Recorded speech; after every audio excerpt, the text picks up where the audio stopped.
ایک دن جلال الدین رومی رحمۃ اللہ علیہ اپنے شاگردوں کو ساتھ لے کر ایک کھیت میں پہنچے۔ یہ ان کے پڑھانے اور علم سکھانے کا انداز تھا۔ وہ زندہ مقالوں کے ذریعے اپنے شاگردوں کو بڑی سے بڑی بات آسانی سے سمجھا دیا کرتے تھے۔ اس لیے آج وہ اپنے شاگردوں کو لے کر ایک کھیت میں آئے تھے۔ ان کے شاگرد سوچ رہے تھے کہ آخر ایسا کون سا سبق ہے جو ہم مدرسے میں حاصل نہیں کر سکتے تھے اور جسے حاصل کرنے کے لیے ہم اتنی دور اس کھیت میں آئے ہیں۔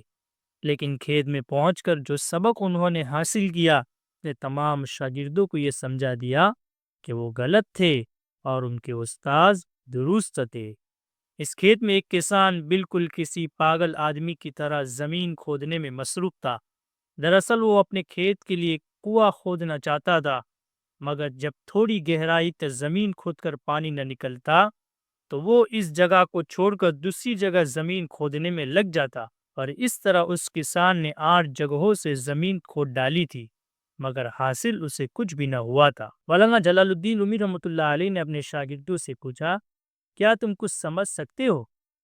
تھوڑے وقفے کے بعد اپنے شاگردوں کی جانب دیکھ کر دوبارہ بات کرنے لگے اور کہا، اگر یہ آدمی اپنی پوری طاقت، قوت اور وقت صرف ایک ہی کنواں کھودنے میں خرچ کرتا تو ابھی تک کافی گہرائی میں جا کر اسے اپنی محنت کا پھل مل چکا ہوتا۔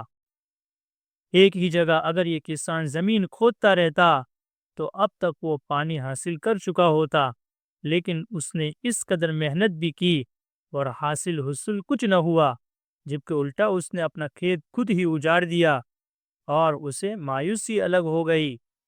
مایوس ہو گیا۔ اگر ایسی محنت وہ صرف ایک ہی کنواں کھودنے میں صرف کرتا تو کب کا پانی حاصل کر چکا ہوتا۔ پھر وہ اپنے شاگردوں کی جانب پلٹے اور کہا، کیا تم لوگ بھی اس کسان کی پیروی کرنا چاہو گے کہ کبھی ایک راستے پر تو کبھی دوسرے راستے پر، کبھی ایک کی مانو گے تو کبھی دوسرے کی، کبھی کسی کی بات سنو گے تو کبھی کسی کی؟ اس طرح شاید تم بہت علم تو حاصل کر لو گے، مگر وہ سارا علم بیکار ہو جائے گا، کیونکہ وہ علم نہ تو تمہیں روشن خیال بنا پائے گا اور نہ ہی تمہیں بصیرت دے پائے گا۔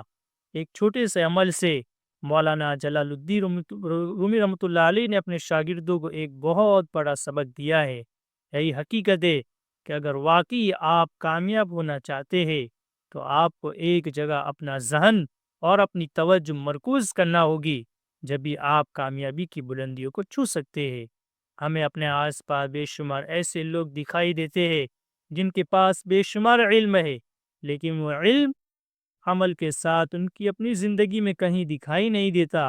اگر آپ اپنی زندگی کا ایک مقصد بنائیں گے تو اپنی تمام قوتیں اسی مقصد کو حاصل کرنے میں صرف کریں گے، لیکن جب آپ کا مقصد ہی شفاف نہیں ہوگا تو آپ کی قوت، طاقت، ذہانت سب بکھر جائے گی اور آپ کے ہاتھ کچھ بھی نہیں آئے گا۔ تو میرے بھائیو، ہم جو بھی کام کریں، چاہے دنیاوی علم حاصل کرے چاہے دینی علم حاصل کرے، ہم ایک جگہ کو لازم پکڑ لیں۔ جیسے اس واقعے میں بتایا گیا، اس کسان نے جو ہے الگ الگ جگہوں پر کنویں کو کھودا، کتنی محنت کی، لیکن اسے کچھ حاصل نہیں ہوا۔ اگر وہ ایک ہی کنویں کے پیچھے محنت کرتا تو وہ اپنی کامیابی کی منزل تک پہنچ جاتا، لیکن کئی جگہ اس نے کھودنا شروع کیا جس کی بنیاد پر وہ ناکام ہو گیا۔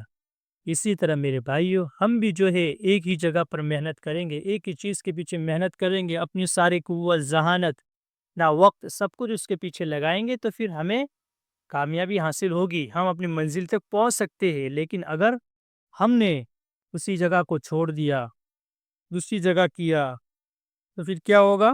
ہم کبھی ایک جگہ پر ٹک نہیں پائیں گے، ہم جو ہے کامیابی کی منزل تک نہیں پہنچ پائیں گے۔ اس لیے میرے بھائیو، ہم جو ہے کسی بھی چیز میں ہو، اس چیز میں جو ہے گہرائی تک پہنچنے کی کوشش کرے، اسی میں لگے رہیں، اللہ تبارک و تعالیٰ سے دعا کرتے رہیں، محنت لگاتار کرتے رہیں، اللہ تبارک و تعالیٰ ہمیں جو ہے اس میں ضرور کامیابی عطا فرمائیں گے۔ اللہ تبارک و تعالیٰ ہمیں اس پر عمل کرنے کی توفیق عطا فرمائے۔ وما علینا الا البلاغ۔